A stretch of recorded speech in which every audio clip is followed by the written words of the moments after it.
সুন্দরবনের এক কোণে বাস করত এক বিশাল বাঘ, যার নাম ছিল বজ্র। বজ্রের যেমন ছিল গায়ের জোর, তার চেয়েও বেশি ছিল তার মেজাজ। বনের ছোট বড় সব প্রাণী তাকে যমের মতো ভয় পেত। সামান্য কারণে সে গর্জন করে উঠত, আর তার সেই গর্জনে বনের পাতা পর্যন্ত থরথর করে কাঁপত। সেই বনেই থাকত নীলু নামের এক চতুর খ্যাকশিয়াল। নীলু জানত বাঘের সঙ্গে শক্তিতে না পারলেও বুদ্ধিতে জেতা সম্ভব। একদিন মেজাজি বজ্র এক হরিণ শিকার করতে গিয়ে ব্যর্থ হয়ে প্রচণ্ড রেগেছিল। ঠিক সেই সময় তার সামনে পড়ে গেল নীলু। বজ্র গর্জে উঠে বলল, তোর সাহস তো কম নয় রে শিয়াল, আজ সারাদিন কিছু খাইনি, তুই হবি আমার বিকালের নাস্তা। নীলু ভয় পাওয়ার বদলে একটু মুচকি হাসল। সে কাচুমাচু হয়ে বলল, মহারাজ, আপনি আমাকে খাবেন, এতে আমার কোনো দুঃখ নেই, কিন্তু আপনি কি জানেন এই বনের ওপাশে আরও এক শক্তিশালী বাঘ এসেছে? সে দাবি করছে সেই নাকি এই বনের আসল রাজা।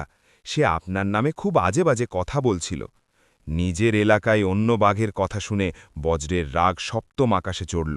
সে চিৎকার করে বলল, কার এত বড় সাহস আমাকে নিয়ে তুচ্ছতাচ্ছিল্য করে? চল, এক্ষুনি তাকে শেষ করে দেব। নীলু বাঘকে নিয়ে বনের এক গভীর কুয়োর পাড়ে গেল। কুয়োটি ছিল স্বচ্ছ জলে ভরা। নীলু ফিস করে বলল, মহারাজ, ওই দেখুন, দুশ্মন আপনার ভয়ে দুর্গের ভেতর লুকিয়ে আছে। বজ্র কুয়োর ওপর ঝুঁকে নিচের দিকে তাকাল। টলটলে পানিতে নিজের প্রতিচ্ছবি দেখল সে, কিন্তু রাগের মাথায় সে ভুলেই গেল ওটা নিজের ছায়া। সে ভাবল কুয়োর ভেতর অন্য এক বাঘ তাকে ভেঙচি কাটছে। বজ্র হুঙ্কার দিল। কুয়োর ভেতর থেকেও প্রতিধ্বনি হয়ে সেই হুঙ্কার দ্বিগুণ হয়ে ফিরে এলো। বজ্র ভাবল, এত বড় স্পর্ধা, ও আমার পাল্টা জবাব দিচ্ছে। রাগে অন্ধ হয়ে বজ্র কোনো চিন্তা না করেই ঝাঁপ দিল কুয়োর ভেতর। পানিতে পড়ার পর সে বুঝতে পারল সেখানে কোনো বাঘ নেই, কিন্তু দেয়াল বেয়ে উপরে ওঠার কোনো উপায়ও ছিল না। উপর থেকে উকি দিয়ে নীলু বলল, মহারাজ, পেশি দিয়ে শিকার করা যায় সত্যি, কিন্তু জীবন চালাতে মগজটা একটু বেশি লাগে।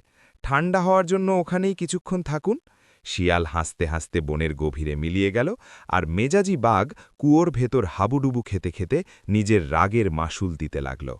শিক্ষা: অতিরিক্ত রাগ মানুষের বা পশুর বুদ্ধি লোপ করে দেয়, আর বুদ্ধি দিয়েই বড় বড় বিপদ জয় করা সম্ভব।